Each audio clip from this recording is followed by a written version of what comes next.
Guys, tingnan nyo itong nabili kong backpack sa Adidas. Ayan o.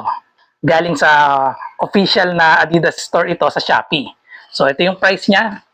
Legit ito. So, ito yung price niya. Original price niya ay, ayan, 1,400. Pero nabili ko lang ito ng less than 1,000.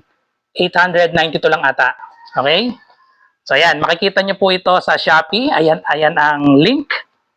Yan, so tamang-tama lang ito sa mga estudyante. Tsaka ito gagamitin ko to pang office. Yan. Pag luwas-luwas.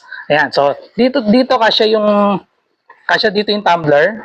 Tapos dito sa kabila pwede niyo lagyan ng payong. So dalawa yung may bulsa siya dito. Ayan. Ayan, so tapos dito naman sa loob ay may lagayan din ng laptop. So tamang-tama lang to, hindi ganong kalaki. Hindi rin namang maliit. So, tamang-tamang size lang. Ayan. So, ano pang hinatay nyo? Purchase nyo na. Ayan, nasa basket. Bye!